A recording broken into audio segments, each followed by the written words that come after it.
Hello everyone and welcome to episode 6 already of the Wooden Things and Stuff podcast. I'm your host Mike Davies of Mike's Wooden Things and Stuff, and in this episode I have my first conversation, well not my first ever conversation, my first podcast conversation with somebody outside Canada. And I in fact travel pretty much as far away from my house here in Campbell River, BC as you can get and still be on the planet. I sit down and talk to Jax Doyle in Western Australia of JND Creations, and we kind of hear his story about how he got into making things, what he gets up to down there in Western Australia, and we kind of just ramble on about a bunch of nonsense. But there might be some valuable stuff in there for you. I don't know. It's hard to say. He works a lot with epoxy, so I got him to give us some tips about working with epoxy because I am not the person to ask about that. So, yeah, I hope you enjoy it. I enjoyed sitting down and talking to him, and I hope you enjoy listening to it. So, just want to quickly thank my supporters over at patreon.com/wooden things and stuff for chipping in a few bucks financially to keep me going here on the show and on my YouTube channel, which is youtube.com/wooden things and stuff, where you can find a video version of this podcast if you're listening to it on an audio app, and along with couple hundred other pieces of woodworking stuff that I've gotten up to over the years. And that's it. Let's just hop right into it with Jax. We talk for a long time, so I won't blame you if you leave partway through. All right, let's hear from Jax. Okay, so before I let my guest this episode say anything, I want to pre-warn my audience. Yes, he sounds weird, okay? But it's not his fault. He can't help it. It's just that he's not doing it on purpose. Okay. And you'll get used to it after a little while. He does say weird things like centimeter and mate, but you get used to it after a while, and you stop hearing the difference until he starts throwing those weird words out. But anyway, this is Jax Rutherford Winchester Doyle the third. Earl of some town near Perth, and I believe fourth in line to the throne of the Hill Giants. Is that correct? That's the one. How are you doing today, my friend? Yeah, good, man. Good. How are you? Good. How about that intro? Hey, the Winchester Rutherford Doyle the third. Yeah, don't know where you pulled that one from. Well, I looked it up on your Wikipedia page. Right. You've got one of those, right? You're famous enough to have a Wikipedia page, aren't you? I don't know. I might actually have to check it out. You should start your own. Are you allowed to start your own Wikipedia page? I reckon you would be. Wikipedia's open to everyone, isn't it? I think we should both start. Oh, you know what we should do is we should write each other's Wikipedia pages and just make a bunch of shit up. It could get interesting. Let's just hop right into it. Introduce yourself to the people. Tell us a little bit about who you are and what you do down there in Australia. I'm Jax from JND Creations, and as I like to say, I make stuff. So I came up with the name Creations because I didn't want to just be stuck doing woodworking, but do a hell of a lot of wood turning, resin turning, and a few bits and pieces here and there that aren't really related, but content, just pumping it out as much as I can, really. And so I guess let's start. We'll go back to when did you start wanting to make stuff, and does that in any way correspond to when you wanted to start putting stuff out into the world, or had you been making stuff for a long time before you wanted to do content? Or I've always sort of made stuff. I started very young drawing and that sort of stuff, doing art. Wanted to be a tattooist for most of my life. Unfortunately, the town I grew up in, not really the best place to do that. So that dream went out the window. But I've always made stuff. I've always enjoyed video editing. I did a lot of that in school as well for projects and stuff before YouTube was even a thing. Never really sort of thought of content creation as an avenue to go down though. And then, with being, we had to move when my son was born, that sort of thing. So it became just more and more of a viable option. And I started getting addicted to YouTube as well, watching makers, So yeah, it just grew from, I guess, drawing into making stuff around the house. And then, I went and bought a miter saw one day because, we wanted some shelving in the house that they wanted ridiculous price for. And I bought the miter saw and the timber and the stain and everything for half the price. And it just grew from there. Yeah, I think that's how most people get started. Like, especially if they didn't grow up in my dad was in construction or whatever. Most people, I think, get started in making things because they don't want to pay the price of the thing that they need for their house, and then they soon figure out that the deeper and deeper you get into it, you're not really ending up saving money doing this. I don't know. Yeah, that's very true.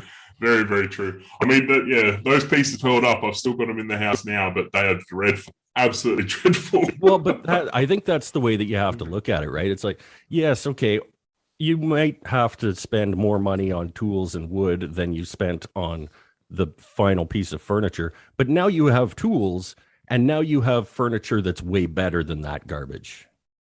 Yeah, that's true. And you got stuff that lasts, you've got the ability to make custom things that will last, in this place, we've just moved into this new place and there's certain areas in here, I want a cabinet that'll fit an obscure size, Yeah. I got the availability now to make that. So, yeah. Yeah, as opposed to shopping forever online to find something that's exactly the size that you need.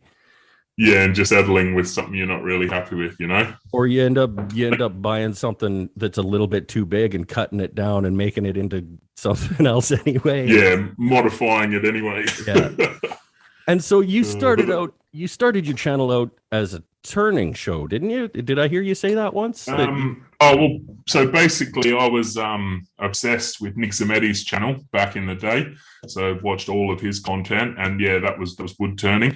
So I bought just a little lathe off Marketplace, and that's what I started, mainly doing was turning. And then I was selling resin servant boards to fund, buying new chisels and that sort of thing.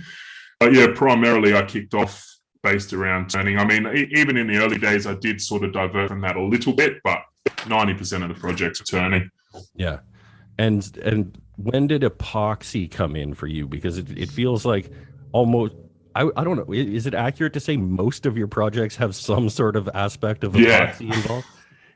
Yeah, no, resin was day dot, straight off the bat. Funnily enough, actually, I would have been about 8 years or so before I even kicked off the channel. I sort of found resin. I didn't even know what it was called. I knew, I was like, I want to make stuff with that before river tapes were a big thing, and I just thought this is a really cool substance. I never got around to it back then, but resin has always been, from day dot, it's incorporated. I think my second video, I turned something that's got resin in it. My first video was setting up the workshop. So essentially the first project had resin, and from then on, 90% of them have got resin in it. So what is it about resin or epoxy or whatever it is that just does it for you? Like what called to you about it? I like that you can, the color first off, you've got, the beautiful natural timber and then just this punch of color, really like the blues and stuff, the metallics, but also being able to utilize timber that would normally, what else are you going to do with something with a big hole in it? You're just going to throw it in the scrap pile, burn it, whatever. I get to search for that timber that no one else, everyone uses these days, but normally, it wouldn't be able to be used for anything else. Well, you certainly wouldn't be able to use it for anything.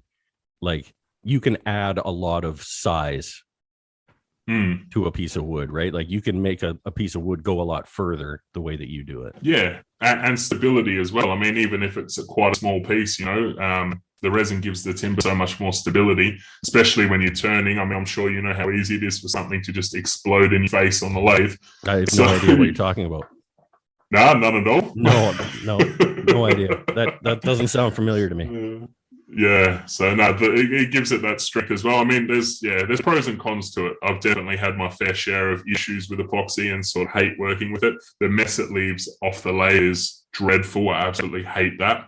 But or the mess, good with bad. The mess it leaves on your workbench when you didn't seal it properly. Yeah, that too. I've got or on the floor because it leaks off the workbench. Yeah. I haven't even started setting up my shop yet, and I've already got a resin stain on floor that's, about yay big. You just didn't seal it properly in the box? It leaked. It leaked in the box, the whole bottom of the box. I put the box down, I come in on a chair, and I come in the next day, and there's just this puddle. Well, so, I was not happy about that. You've christened the shop then? Certainly have, without even, I haven't even set a workbench up yet. So there's a few things that I wanted to get into with you, but I think we should just start by asking you. I like asking woodworkers, especially, what is your just off the top of your head? Don't think about it. What's your favorite tool in your shop? My lathe. Is it still? Yeah. It's a hard. Favorite is lathe. I mean, when useful, I'd probably go bandsaw, but lathe I'd say is my favorite still. Yeah, I think I go back and forth because I think my lathe is probably my favorite one to play with. But in terms of like my favorite one, the one that I'm how to say it, the one that gets the most work is probably my table saw. Yeah. I guess I don't know if you've seen back in the old table saw I used to use back original days, but when I upgraded to my current one, it was there's a massive difference. I feel that every time I make a cut, I'm just like, this is so much nicer. Yeah. And in terms of a tool that I would not be able to live without, I mean, I would not enjoy my time out here as much if I didn't have a lathe, but I would get a lot less done if I did not have a table saw. Yeah, that's true. But you find ways around it. That's true. You know what I mean? To be honest, I think the bandsaw, I would rather have a bandsaw in my shop than a table saw. I can agree with that because you have a good bandsaw. I mean, I have a good bandsaw too, but for people that just have like a little benchtop bandsaw or something, I don't know. It's a good thing to think about though, because it makes you sort of go through your tools and appreciate them a little bit, like. Oh, 100%. And I mean, when you're purchasing, that's the biggest thing. I went with the lathe purely because at the time I upgraded. I mean, my channel's still mainly around wood turning, but I have diverged a lot more than back when I got my lathe. But that was sort of the first thing I did. But after that, I was back and forth for a very long time about, do I go a bandsaw next or a table saw? Because I couldn't buy them all together. They're big, expensive tools. Yeah. But it definitely makes you sit down and weigh up the options. And I mean, you got creators like Matt Esley, who he doesn't have a table saw at all. And you look at the quality of pieces that he creates, and bandsaw for him, it does everything a table saw can do. It's a bit more of a rough cut, but you can clean that up with some hand planes after. Or his fancy flip it, the jointer planer combo thing. With yeah. That'd be all right. I could flash those things. Yeah, it's like a probably a 15-inch jointer or something. That thing. I'm sorry, that would be like a 7,000 millimeter jointer. Yeah, speaking terms I can understand, man. I love. Was it this past live show that you did where I said something about it? Oh yeah, it was the 1632 drum stander, and you had to like kind of put it into the conversion thing to. I think I'm good. My jointer is sold as an 8-inch jointer, and that's 200 mil. So I know up until about 8 inches is 200 mil, and I can, 4 inches is about 100 mil. But anything above that, I need a converter for. Yeah, fair enough.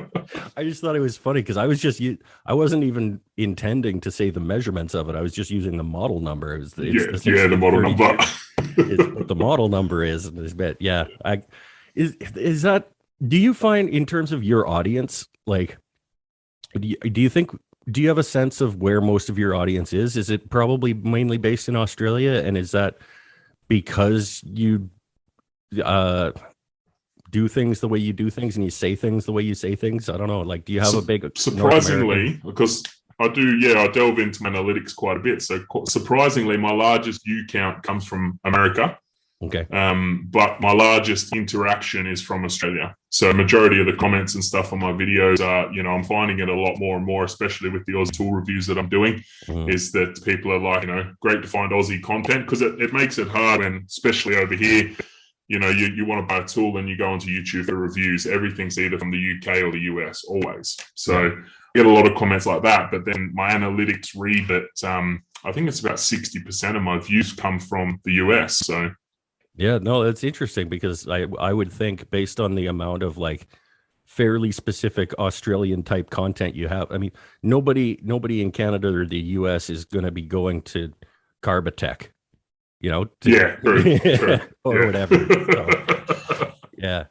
It's interesting though.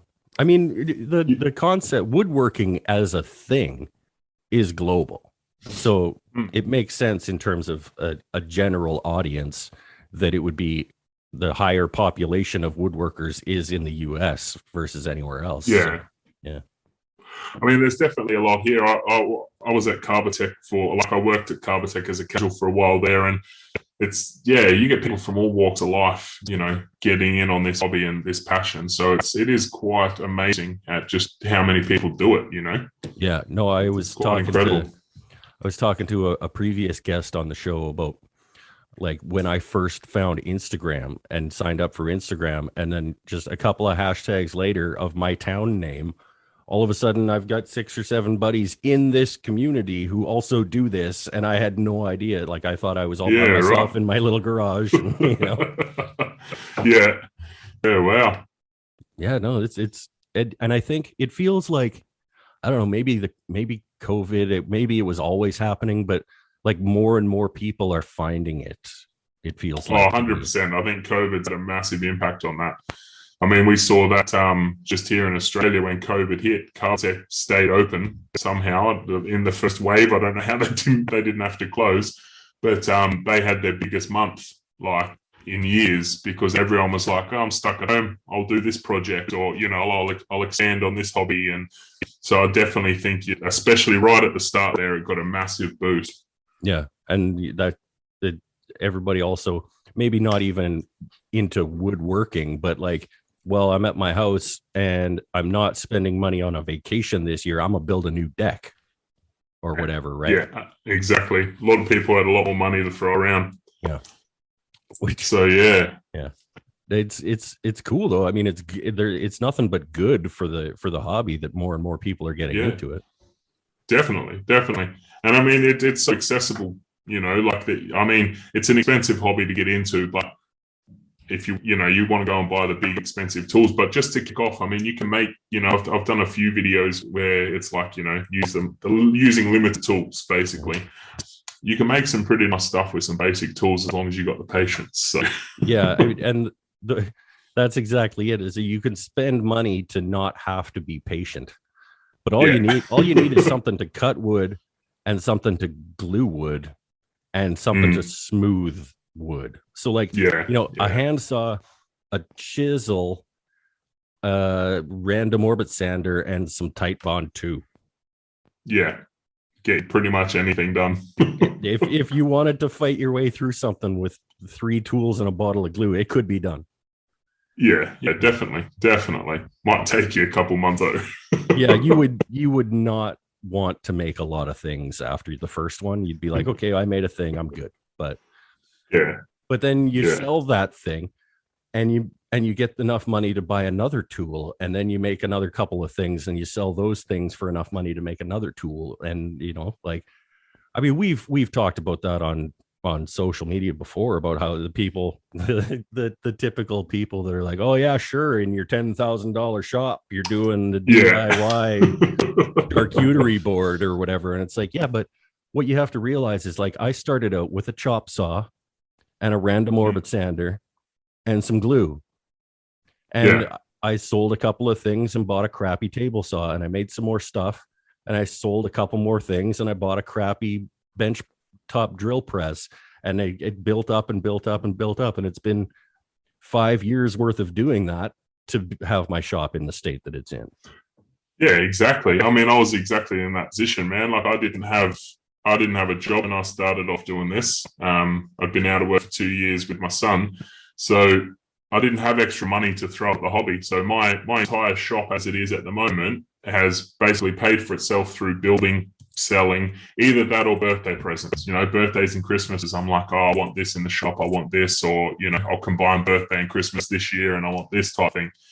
But it's I say that paid for itself because I didn't have extra money to throw into that hobby, especially when I started. And now I won't buy something unless JND will pay for it itself. So yep.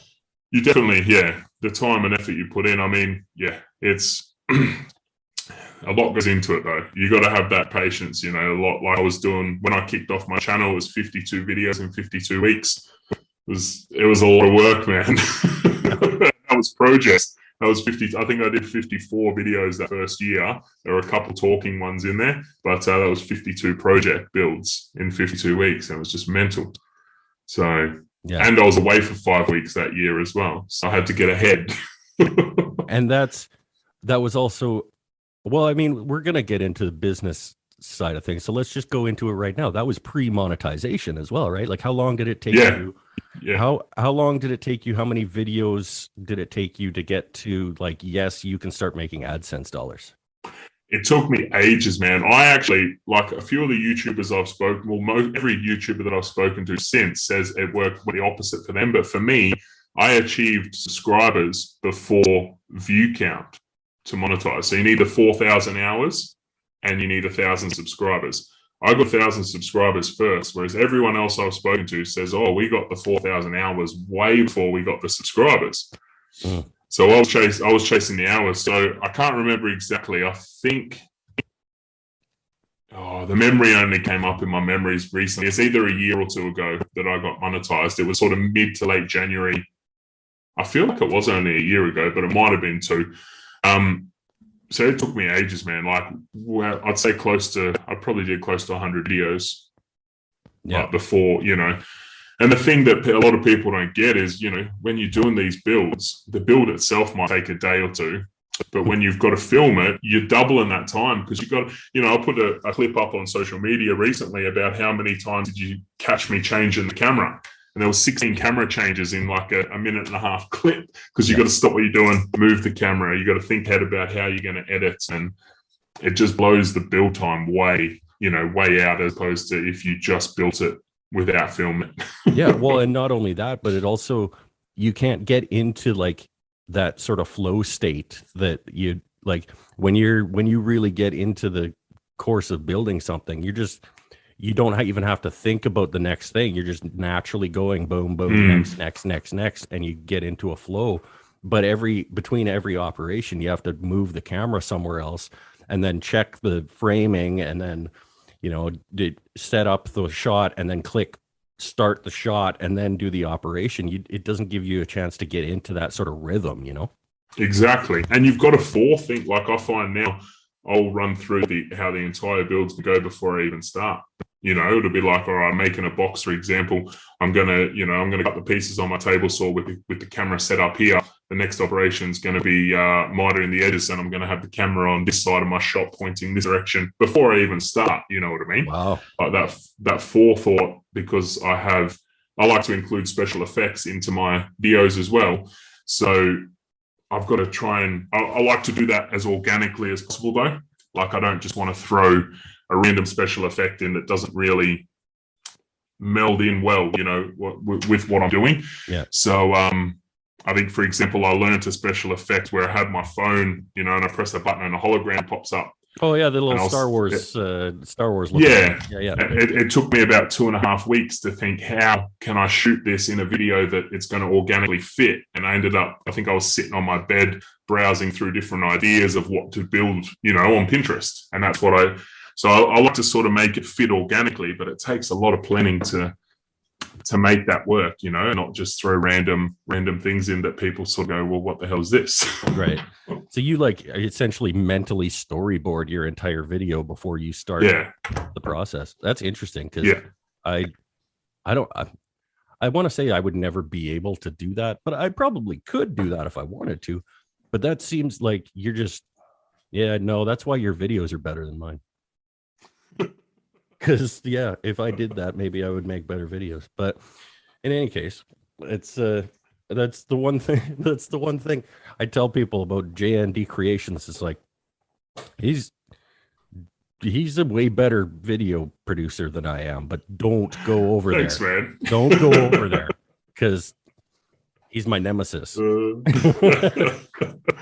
It's funny. We have developed this sort of like faux rivalry on the internet. It's kind of fun. Yeah. I don't know where that came from. It just sort of happened, eh?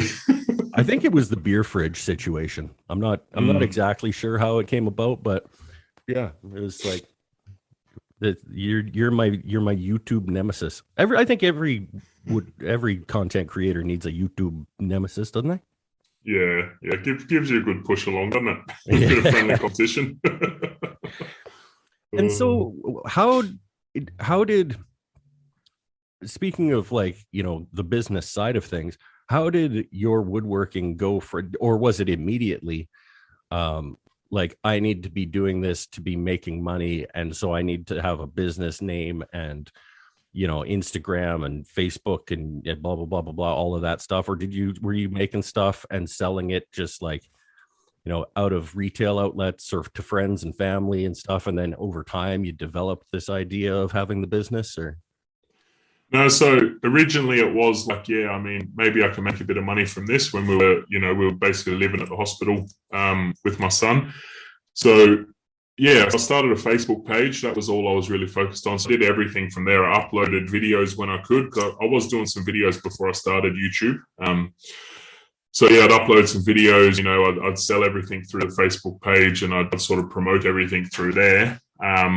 And then when we finally made the decision that we had to stay permanently in Perth and we got a house, that's when I kicked off the YouTube channel.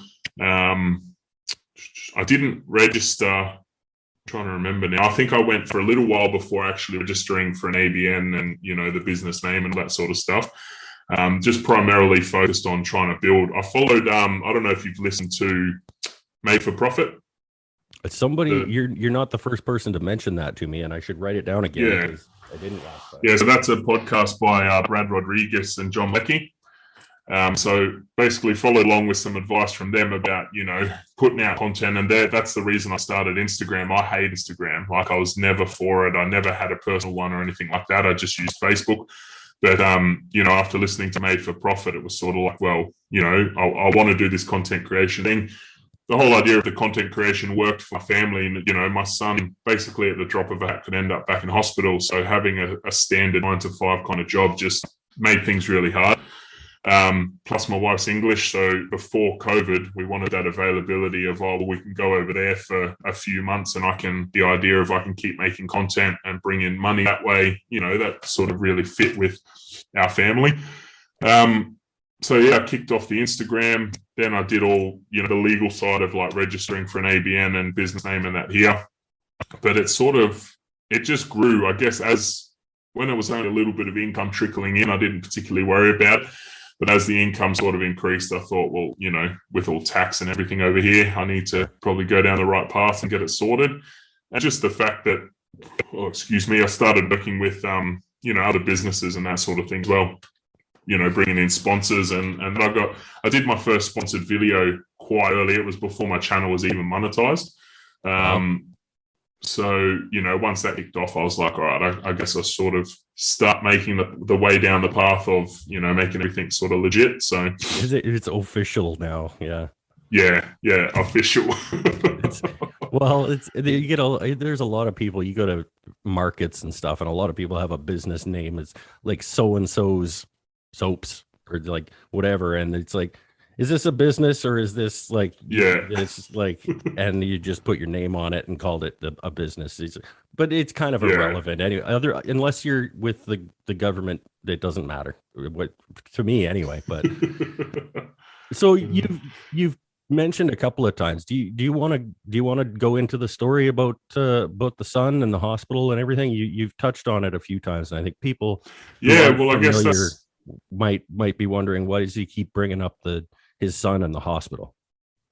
Well, yeah, that's basically where I guess JND completely came from. So pre having kids, I was living in Alice Springs, which is right in the center of Australia, middle of nowhere, desert. I was manager for a cash and transit company there, met my wife there. And then, our son was diagnosed with gastroschisis in the womb. So because it was such a small town, they basically said, we can't deal with that. And he had to be operated on as soon as he would be born. And then there were a few other issues that sort of came along as the pregnancy continued. So we basically came over to Western Australia, Perth, for him to be born. And, it was projected that it'd be a 3-month stay in hospital when he was born, but things just got a lot more complicated after he was born. And that 3 months sort of blew into, it was turned into about 6 months. And then we did get home back to Alice Springs for a couple of months, and then he got sick again. So they couldn't deal with the illness, what was going on. They couldn't operate on him. So they sent us to Adelaide, and then Adelaide couldn't do anything. So they sent us to Perth, and we spent another 18 months living at Ronald McDonald House Charities, which is worldwide. And so, we spent the better part of 2 years all up living there. And we tried to get home again, and he got sick on the drive. So Australia is massive, man. So when I say we tried to drive home, it was 4,500 kilometers to get home. Whatever that works out to in miles. No, we do kilometers here. I'm in Canada. Oh, you do kilometers. I'm in Canada. We've got that weird hybrid thing where we do kilometers, but we also do inches. If things are less than like a half a kilometer, it all of a sudden turns into yards. It's weird. Yeah, right. Well, it's from the state I live in, from one side to the other, straight across is 17 hours, and you're still in the same state. So it's a massive state. But we tried to get home. He got sick on the drive and had to be airlifted back, and we just went, we're done now. So, at that point, I had kicked off JND just on the Facebook page. I bought this little lathe off Facebook Marketplace. I used to take it around my dad's house, set it up in his garden, and sort of, mount my phone up in a tree and turn stuff. I'd put videos out on the Facebook page. Mainly because I didn't have a shop or anything like that. And then, we moved into a place in Perth, moved here permanently. And that's when I set up the shop. And that was another tip I got from the Made for Profit podcast was, go hard. You've got to keep consistent with your uploads. And that's why I started my YouTube channel with the 52 videos in 52 weeks, just to try and, get that consistency. But it was it was a long haul, man. It didn't, I thought it would happen a lot faster, listening to all their guests. They had some big guests on there. Yeah. People like Jax Doyle, who is like, I worked so hard in the first year, I only got 100,000 subscribers. Yeah, right. But I think part of the problem is that we missed the window that a lot of these guys. Yeah. 100%. It's so saturated now that if we would have been, I think we started probably around the same time. But it 4 years earlier, even, and we would be superstars in this industry. Yeah, man, definitely. I mean, you look at old Colin Furs, man. He's like the OG maker on YouTube. He started when YouTube started, and I think he's just past 10 mil. Yeah. So he's working with Disney and stuff for sponsors. It's mental. Yeah. He just did one with Ford. Sometime in the next few months here, I'm gonna be cresting 5,000 subs, baby. Yeah. Look out! You're ahead of me, man. You're ahead of me. I think I'm on about 3, so 3,000. Yeah, but at the same time, I mean, there are times when I can get a little bit jaded about the return on investment that I'm doing out here, but at the same time, then it's almost like clockwork. Every time I start to get a little bit why do I bother? Somebody will send me a message, or they'll send me a DM on Instagram, or a message on Facebook, or an email or something that is just blows me away and puts me right back into the swing of things. It'll be I just want to thank you. We found this channel and it's brought my family together around something, or this particular video that you did really brought me back to my relationship with my grandfather and building stuff in his shop when I was a kid. And I just want to thank you so much, or something like that. And I'll just be like, okay, back out to the shop, suck it up, get back out there, you know, like, yeah. Yeah, no, I've had a few instances like that myself. And I mean, yeah, that struggle is, I think, very real as well. You know, it's a seesaw. You sort of return on investment, especially, you know, without, you know, when we've got the sort of the lower end channels, like subscriber wise, your return on investment, people think you're making millions from ads and stuff. Like it's, you know, it's a couple of dollars here. I think I got a thing from YouTube the other day, it was $100 for like 3 months, you know, like so it's, when you put in the hour, think of the hours. I mean, you know, my roster at my full-time job, I work days and nights. So when I go into night shifts, I stay up all night the night before to get me to that routine. So it's nothing for me normally to sit down and spend 12 to 14 hours editing, like just straight all night, you know? Yeah. So there's a lot of work that goes into it. I mentioned before, you know, it doubles the production time of the build, but then on top of that, you're also got to add in the edit time, you know, which for me can be, you know, a tool review will normally be the easiest ones for me to edit, which takes a few hours, but it's nothing for me to spend 8 to 10 hours editing one video. Mm-hmm. So especially if there's special effects and that sort of stuff in it, it takes so much time. Yeah. But just think about it in the way that, like, you know, yes, you're spending all this time doing it, but also you're going to make $7 though. Like, so yes, which equates into what, 5 cents an hour, I think. Like, yeah, best job in the world, man. Best job in the world. At the same time, I wouldn't have it any other way. And you know, if I never, I mean, I think both of our ideal situations would be that we wouldn't need other jobs. We could just do this. But if that never happens and I only ever get to do this part-time and it only ever covers itself in terms of like my shop and my shows and my Patreon and my Instagram and everything that I'm doing, it pays for this shop to get better. It pays for the wood for my own projects to make for my own home. And I'm also meeting a ton of really cool people and interacting and like building this community around my channel and stuff. And it's like, that's fine in the grand scheme of things. You know, it has to be. Definitely. I think the hardest thing I find is the balance of time. You know, like I've got all these ideas of things I want to make, but if I was doing this full time, obviously I could allocate work time to it and then still have family time. But currently, you know, you got to work your 40 hours a week and then fit it into your days off.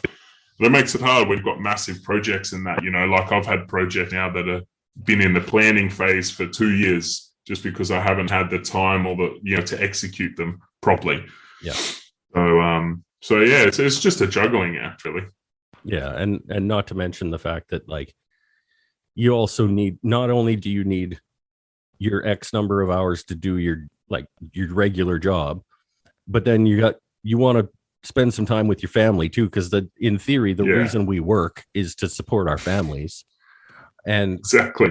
And so if you're spending all of your not working time still working, then what's the point? You're not actually spending any time with the people that you're doing this for.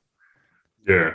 And that's the hardest, you know, you come to the crossroads there because it's like you got to put that grind in at the start to get it done. But how long do you have to grind for before it does start, you know, fruiting? So all of my guests so far, I have sprung this on. Some do it better than others. I'm not going to say who did it better than others. This is the section of the show called Random Recommendation. Right. Where you just give us something that you think is awesome that people should have. And so like there have been people that have done like a new snack food that they've discovered or a new band they've discovered. Somebody did a podcast that they love. Somebody did a clamp that they can't live without. So anything in the world, you can pick anything in the world that you just want to tell people is awesome. Jesus, that's a hard one, and that is really hard. Yeah. Well, you're going to be one of the ones that doesn't do it well. I know you are. Yeah.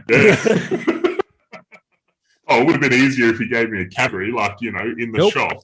No, that's why But, it's awesome, because it doesn't have to be. It could be anything at all. I mean, my last one, or the last show that I recorded that isn't out yet, but it was the guy I was talking to says that everybody should, if they like coffee, should have a good espresso maker.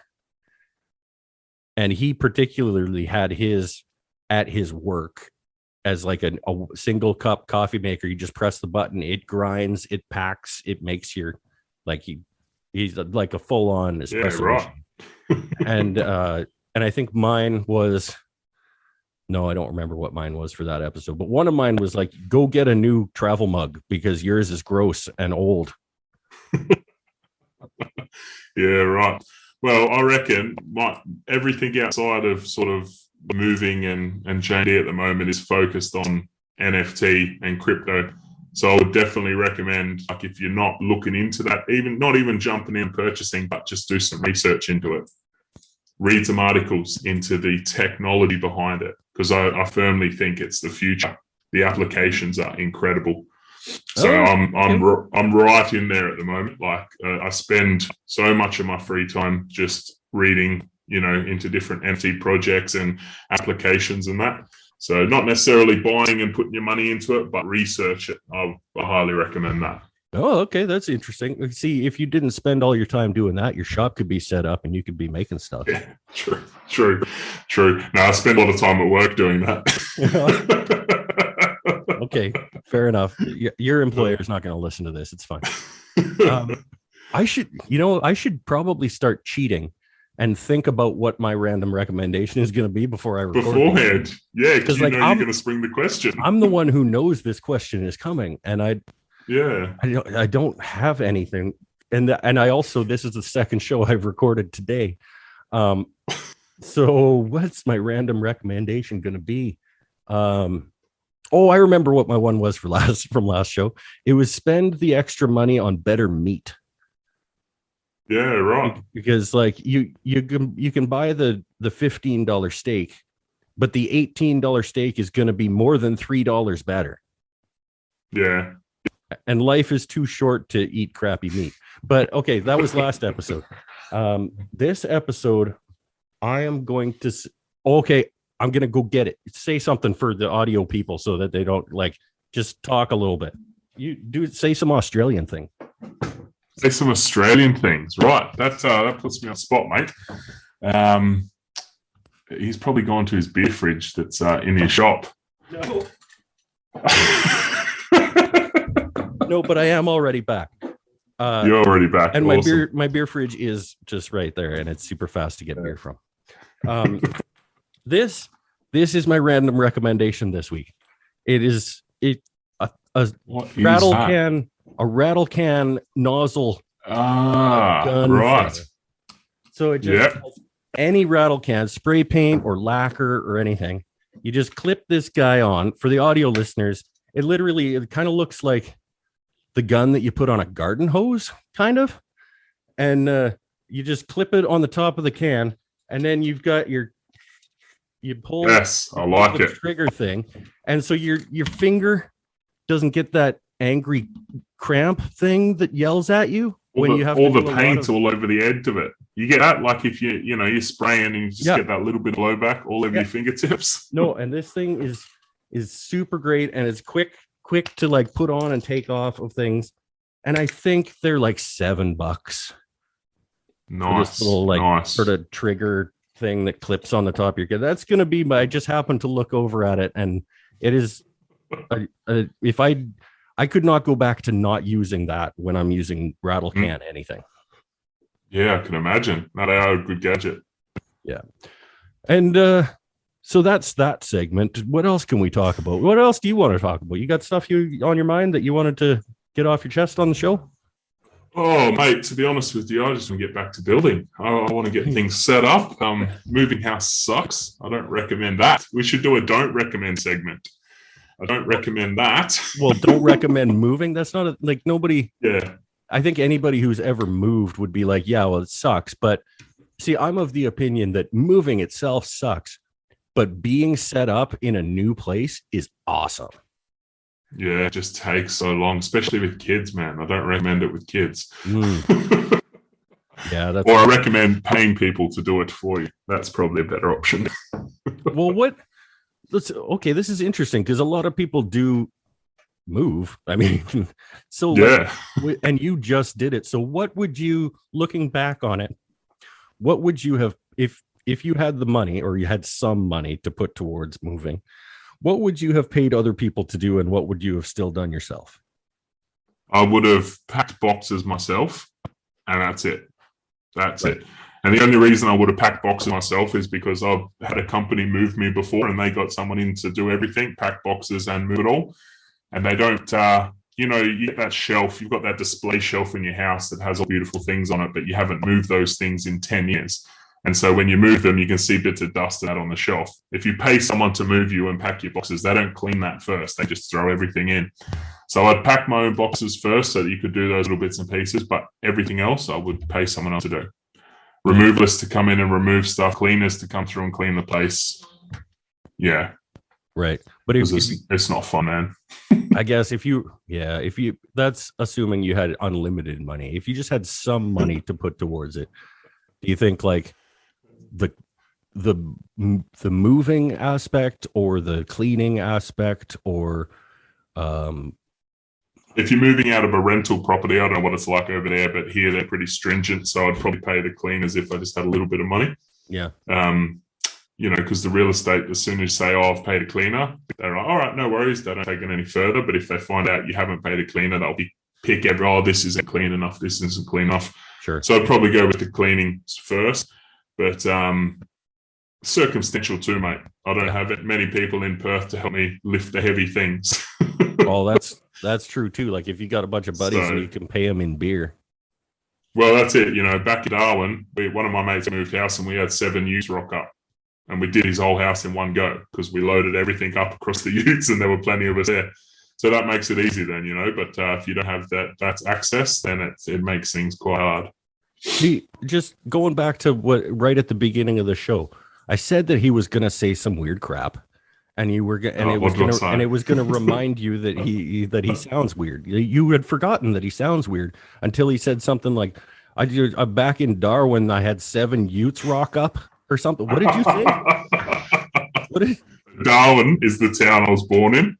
Right? Darwin in the Northern Territory. Right. Okay. And a ute, I don't know, what do you call a ute? Like a car with a tray on the back.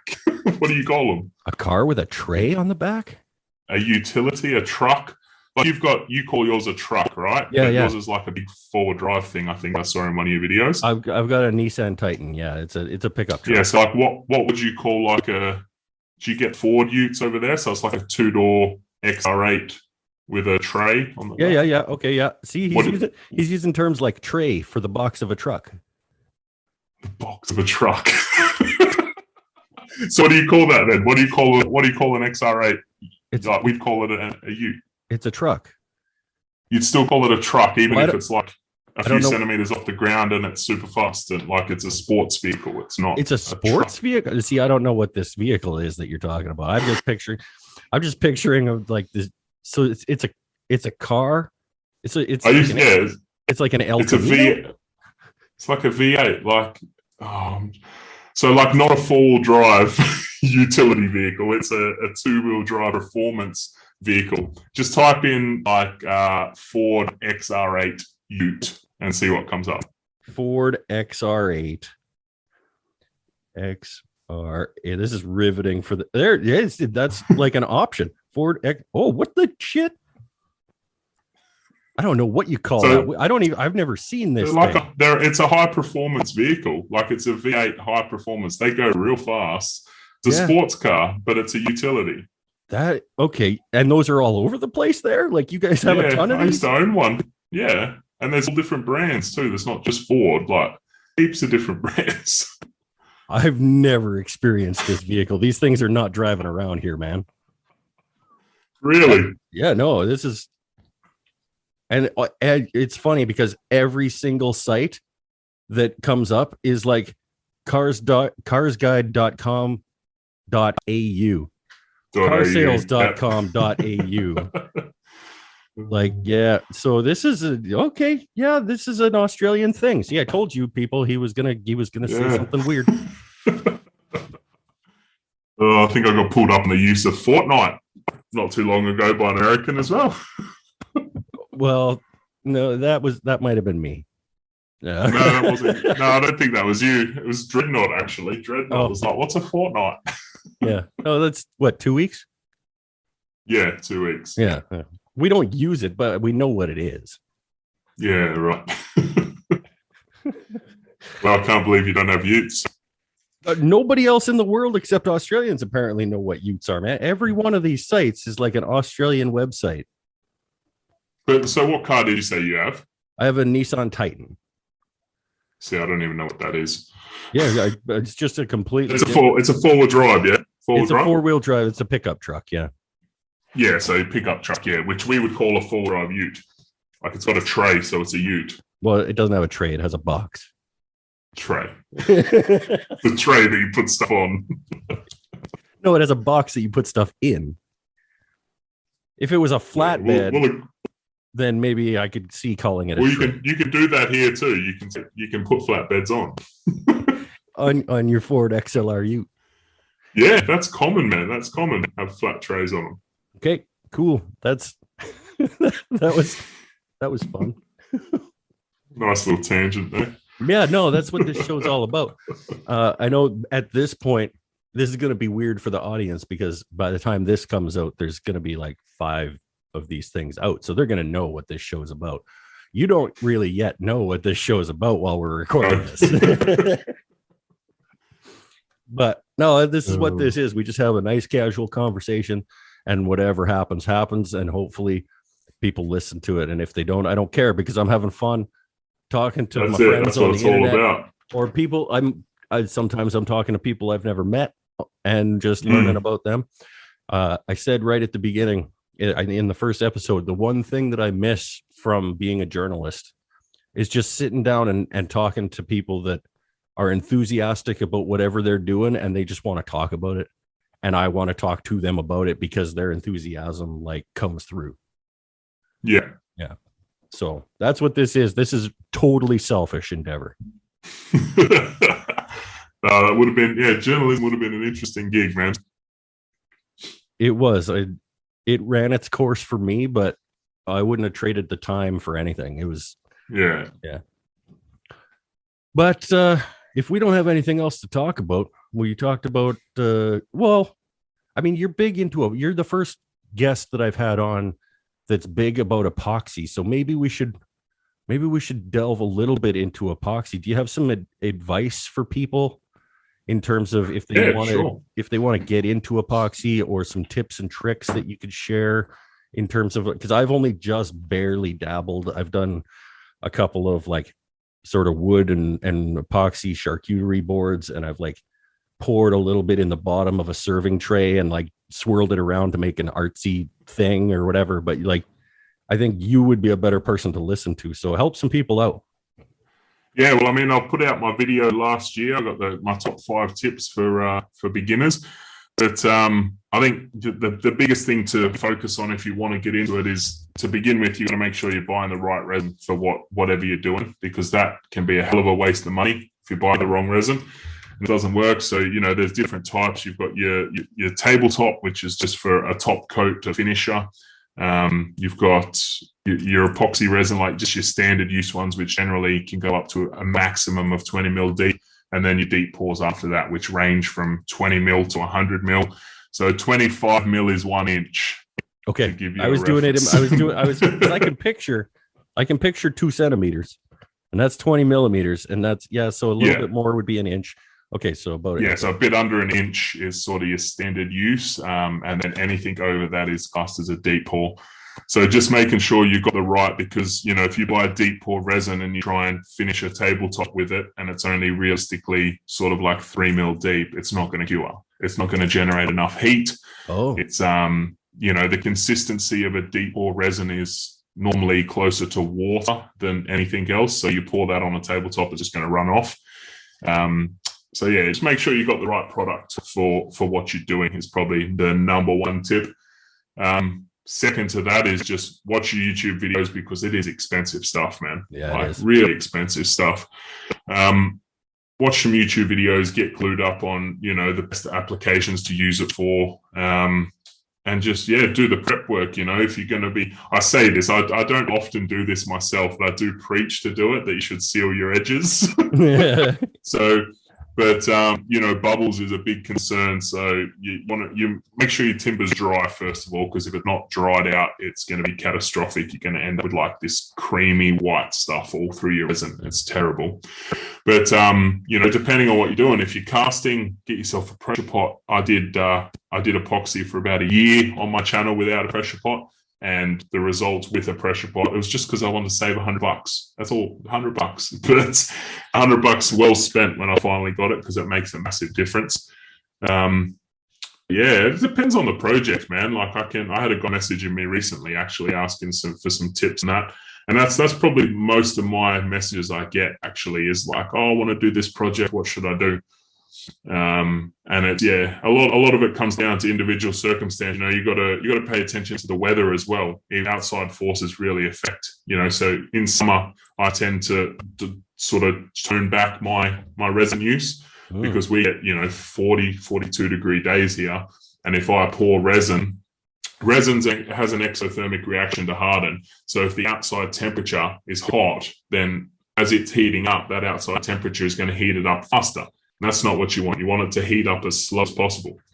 So, if you pour a basic resin that, say it can only be 20 mil deep, you pour it at 15 mil, you've done everything right, but the outside temperature is 40 degrees, you can get cracks and bubbles, and it's going to be wrecked, Yeah.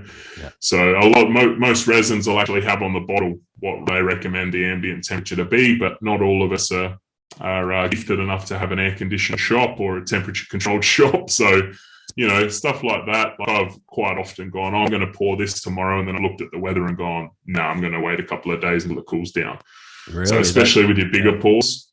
Yeah. So winter, I find winter's the best time to do it, for us anyway, But man, there's so many factors that can affect it. It's down to your individual project, really. But just making sure you got the right stuff. I totally suggest, if you guys don't follow JND Creations on YouTube, he does have a few of these episodes where he sort of does 5 tips for or whatever, and all of his projects, he's very good at describing not just what he's doing, but why he's doing it often.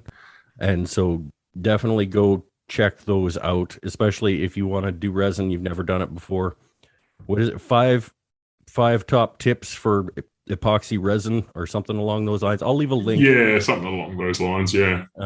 Both in the YouTube description of this video and wherever else I can leave a link. But yeah, it's a really good video. Oh, and if you ever want to have a good cry, you can scroll back on his channel to where he explains the reasoning behind the channel and talks about the story of his boy. Man, that I had to stop that thing 4 times. I think even in my comment underneath that thing, I stopped and put I'm just gonna stop for a minute again, and just that was. Yeah, I mean, I laugh about it now, man, but it's a full-on story. I mean, I've actually got a blog for my son on Facebook, which, anyone's welcome to go follow. It's called The Tummy Tales of Dexter Doyle. Mm-hmm. And it documents, so basically from where it was overwhelming the amount of phone calls we were getting from family and that, winning updates every day. So we just started a page on Facebook as a way to basically we can update people. So if you scroll right back through that to when he was born, it's basically a day-to-day update of all the stuff he went through. That video that I did is an overall sort of gist of it, a quick overfill. But man, it was very, very full on. So what you want to do, if you're going to go back and watch that video, you want to queue up right after that one. You want to queue up the one where he shoves a chisel into his finger, so that you can just you can bounce back emotionally. how's the hand doing, by the way? Do you actually still numb, man? Is it still is it fully operational and bending and everything? Yeah, I mean, I can like move it still like that, but I can't feel it. So like it's all still numb, and it feels weird. But yeah, I've got most of the range of motion back, but the feeling hasn't come back. So is that just a dead finger now? Or do you have anybody that you're going to go see about it, or is it just like I was seeing?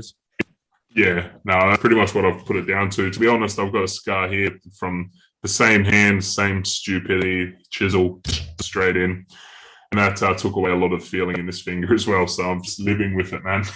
So I guess another piece of advice is don't follow Jax for advice or education on how to use a chisel. Yes. Silly mistake. We get complacent, don't we? Well, it's a good lesson not to be complacent. It's funny too, because like you don't think. I mean, I think actually now that we are talking about bad chisel technique, I think one of my first video, maybe even my first video, I was like hollowing out. Yeah, it would have been, because my first video was like making kitchen implements out of scrap. And it was just like, I was just gluing up random scraps of hardwood and then cutting out like a spoon and a spatula shape, and then like hollowing out the spoon with a chisel. And as I was editing it, I was like, don't show people you did this, you stupid idiot.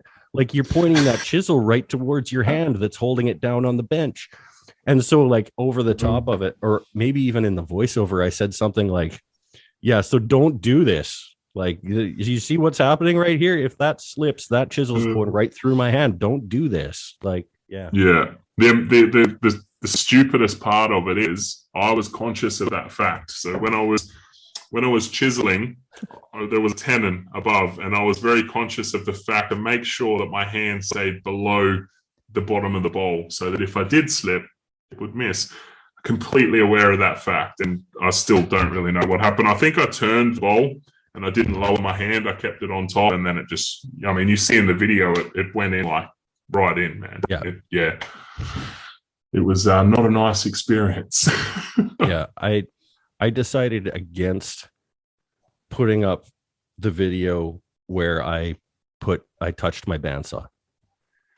All right.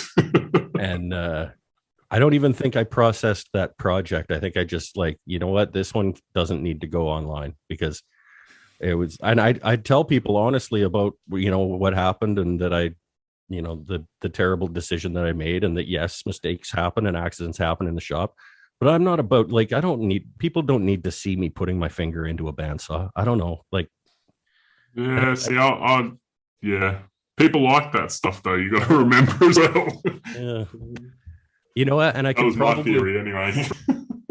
I could probably get a crap ton of views too if I put up like and clickbait the shit out of the title too, and be like, I touched my bandsaw. You'll never believe what happened after I touched my band, or like watch till end. The $100,000 touching my bandsaw challenge prank video or something. Like, and yet, they'll be making millions off those views. This is a good question. What's your worst injury from making? Is it the chisel? It's probably my the most serious one. I've had more painful ones, but that's again my own stupidity of, like, you know, I've gone into the shop and gone, I'm just going to do a quick couple of things. I won't put, you know, my steel cap boots on and stuff like that. You know, like, we've got super dense wood in Australia, and I've dropped a chunk of jarrah, you know, and I was wearing thongs and it's gone on my toe and stuff like this. You know, 99% of the accidents happen because of complacency. Like, you just think, oh, I'll just quickly do this, you know, or I'll quickly do that. I've only had one incident with a bandsaw that scared the crap out of me. Was I tried to cut a circle and didn't brace it properly. But luckily, like, my hand, a circle. Yeah. So, and that, took it in, took my hand with it, and like I got a little cut on my hand, but not. Yeah, again, I wasn't filming that the quick. Like I'll just do this quickly. Yeah. So I was very lucky in that instance. I think that would have taken my finger straight off because I had the big, resawing blade on there. So, yeah.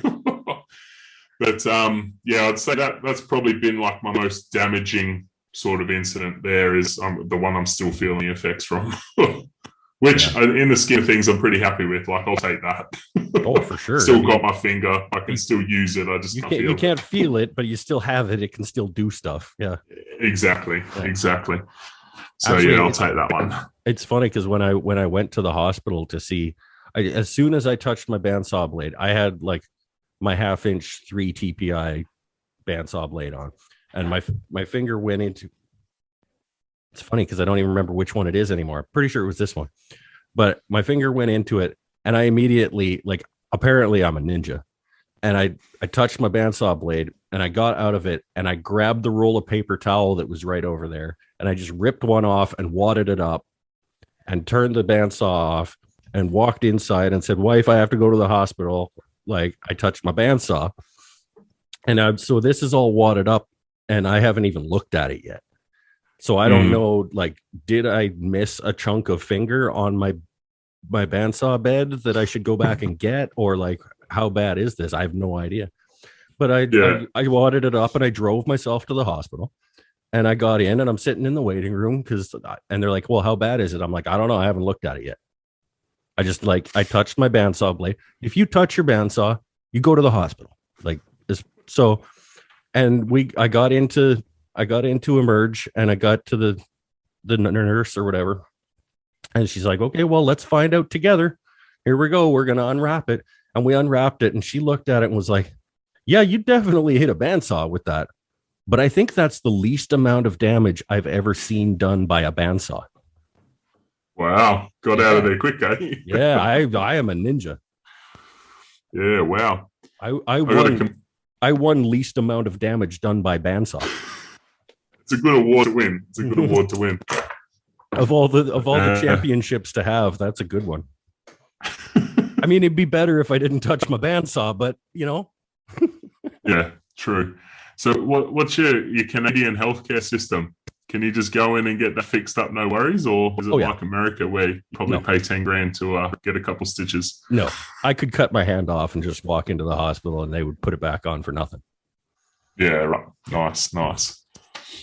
I mean, like, I'm not going to prove that, but yeah, you don't pay for help. You don't pay for being an idiot here. Yeah, right. Well, right. Yeah, I mean, our I will say our pharmacare plan, like our drugs and prescriptions and stuff, could use some work, because we do pay for that, and we don't necessarily, as a country of probably 30 million people, we don't necessarily have the buying capacity of certain other places to be able to buy mass quantities of generic drugs and stuff like that. So we do pay probably more than we should for prescriptions. But most people, if you work for an employer who has any sort of conscience, you've got some sort of medical plan where you're getting at least a percentage of that off. So, yeah, right. Yeah. And what enticed you? Hey, now we're talking about the medical policies of the just go anywhere, man. We'll go anywhere. Yeah, no, let's go. What was you were going to ask a question? Just what enticed you? Like, what were you doing on the bandsaw? What enticed you to touch the blade? I didn't think it was sharp enough, so I just wanted to test it. Test it out first. Use the finger before the wood. No, I was pushing something. I was resawing, like butter knives off a block of 8/4. So I draw the design out on the block of 8/4. What is that? 40 millimeter wood. Right, but that's what we're getting to next. The term of 8/4. All right, so you draw it out on the side. Go on. and then you cut out the top side of like sort of a stack of what they're going to be a stack of butter knives, and you just resaw them off at a 1/4 inch, right? And so I was pushing it through, and then coming across to the other side and pulling it out, the backside of the bandsaw. So you push it through, and then you go around the blade and you pull it out. And then on maybe the 3rd or 4th one, I was pushing it through, and I went to go around the blade to pull it back out. And instead of going out and around the blade, I just kind of went into it. Like I didn't pull out and to go around all the way. I just kind of just went in, and right. Oh, bummer. So and one of the reasons I haven't put it up is because you can't really tell that that's what I was, because of the camera angle. It really just looks like I was pushing this through, and then I stopped for a second and I just went with my finger. Like it's just like it looks really bad. You were testing the sharpness. It does look like I just didn't think it was sharp, and I just wanted to test it. I'll find that file, and I'll clip out that little sort of 6 or 7 seconds, and I'll send it to you, because it is actually pretty funny. If you don't it's cringy. So, I'll warn you, you're gonna cringe pretty hard. All right, I'm looking forward to it. So 8/4. You want to talk about 8/4? I want to know what the deal is with that, because I brought that up with another YouTuber who gave me this full lecture about how his system's better than ours. But 8/4, why is it not just 2-inch? Okay, so the story goes as follows. Back in the early days of North American wood production, mills, mills that cut thicknesses of wood into boards had 1/4 inch incremental notches for setting the height of the blade. So each notch on the adjustment for the mill was a 1/4 inch. So you would go 4 notches of the mill to get 1-inch material. So that's 4 quarters. And so if you wanted 2-inch material, you would go to the 8th quarter on the adjustment mechanism. And it just stuck. Like you get 8/4 wood, because when it was cut, they used the 8th quarter on the mill. Right. It just doesn't compute. Mm-hmm. Oh, it totally. I was confused by. But the love of fractions over there is just insane. And not only that, but like we measure our boards by the board foot. You guys don't apparently do that either. So like our millimeter. You guys do by the cubic meter, but who's buying a cubic meter of wood? Well, they do. No, we do have places that sell by linear meter, which is sort of like board foot, but board meter, I guess, linear meter. But they do. Normally, the price is based on the cubic meter, the volume, and it's just And there's no whoever it was that you were fighting with about one system being better, like that's nonsense. Whoever, you can just use whatever you're comfortable with and makes sense to you, right? Like if I was learning about woodworking in Australia, yes, my system wouldn't make sense to me. But they same way that I make fun of you for doing millimeters, it's only because I don't. It's not like one is better than the other. I can get work done in my system. You can get work done in your system. One is not better. Except millimeters are though. They're easier, mate. They're easier. That's what I'm sticking to. They're easier if that's the system that you learned to start. Do you get confused by all the fractions though? Like trying to add fractions? I don't. That's not really how I measure. I use decimals with inches. No, I don't even really measure that much. I make things fit each other. So like if I've got to say I'm making a table, all of the 2 opposing stretchers on the table need to be the same length. I don't really care what that length is. Right. As long as they're cut the same length and the 2 opposing go in the other direction are cut the same length, that table's going to be square. If it's 31.5 inches or 31 3/4 inches, it doesn't matter to me. Yeah. Yeah, to a point. If it has to fit the space that it's going in or whatever. But like, if things that need to be the same are the same, and the thing itself fits the space that it's required in, I don't need to add what's 4 3/4 plus 7 and 16 30/4 or whatever. I don't need to do that math ever. Yeah. So it's just whatever system it is. If I had to do that math all the time, I would probably get comfortable with it, but I don't. You get used to it, I guess. Yeah. Yeah. No, and I don't care what system. Objectively speaking, metric is probably the better system. But that's assuming that it's what you've always used. I don't. Yeah, true. It wouldn't be the better system for someone who has spent decades in the US doing framing or something. Yeah. If I could go back and learn only one, it would probably be metric, but then I would be running into the situation where other people around me don't use that. And so that's another complication, right? So, which we have that issue here a lot, is a lot of the older woodworkers still use Imperial because they used it here, I believe, up until a certain point. I don't know when that was, but it wasn't in my time. So, right. Yeah. And that's the thing, is for those old timers, they don't want to switch because they're already comfortable doing it the way they do it, right? What makes it difficult though is all of our router bits and stuff like that are all sold Imperial. Yeah.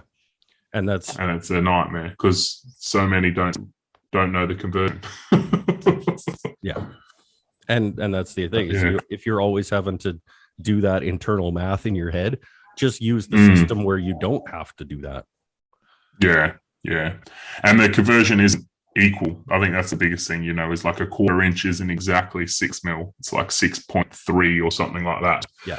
So, and when you're relying on something going into something else, like that 0.6 of a millimeter, it will make the difference between something massively secure and not. Yeah. Yeah, massively. Yeah. So oh well, these are the everyday struggle of your local woodworker. You use whatever you're comfortable with. We make fun of the other side, but don't be a jerk about it. Like I'm gonna continue to constantly make fun of all the weird things that you say and your millimeters that you use and your lack of a shop fridge, but I do it in a fun way that lets you know that I'm not really serious. I don't have room for the shop fridge, mate. I don't have room. Jax, I swear, you have twice as much. I'm sorry, you have 2 times as many square meters of shop as I have, and I have the same. I think my lathe is probably smaller, but our bandsaws are probably similar. Our table saws are similar.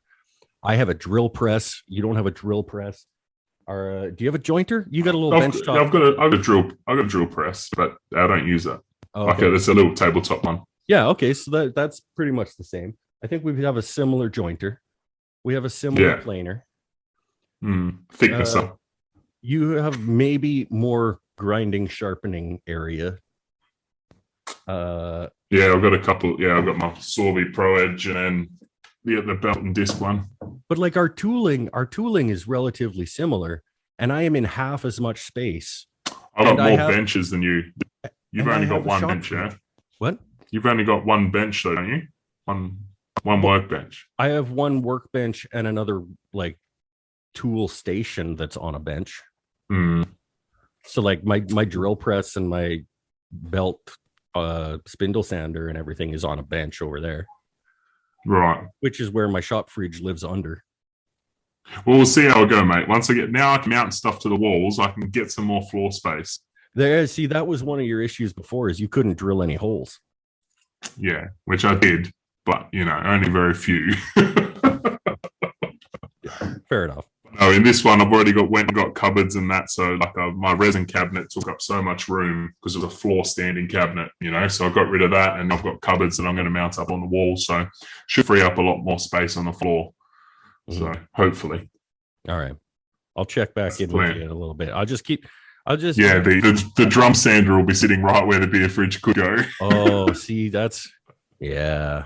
If the choice was drum sander or beer fridge, yeah, drum sander. But I mean, beer fridge is like $70. You're not getting a drum sander for not even close to that. the drum sander I want is coming in at about $2,000 right now, and it's like, yeah, and it's like the entry level drum sander in that line. So I don't mental, absolutely mental, man. I don't pick cheap hobbies. I've realized that. Yeah, right. None of them have ever been cheap. Yeah. Well, but it is what it is. Mm. You know, and like you said, I'm at the point where there's no money that goes into this shop that wasn't made by this shop. Yeah. And that's been going a long time. I think I only ever put like household budget money into the shop for maybe the first 2 or 3 tools, like chop saw, maybe that first crappy table saw that was like $150, and some glue and a sander. And after that, the shop developed out of the profits from the shop. Yeah, it's the best way to do it, isn't it? Yeah. So, yeah. Well, yeah, I think that's probably more than enough listening to us that people want to do. So no worries, mate. No worries. Thank you so much, Jax, for coming on the show. I very much appreciate it. I'll let you get on with your tomorrow. Yes, well, it's already halfway over, mate. Lunchtime. Yeah, well, you're already in tomorrow. So, and for everybody else, I appreciate you coming along for us. If you're still listening, thank you very much. Don't know how you did it. But until next time, stay happy, stay healthy, stay safe, and bye for now. And yeah, just remember, if you think that you'd make an interesting guest on the show and you want to be part of this nonsense, then you can email me at woodenthingsandstuff@gmail.com. Tell me a little bit about yourself, and maybe we'll sit down and talk some nonsense, and we'll talk about your country's medical system and how you measure the volume of wood wherever you are. All right, see you later. Thanks for coming.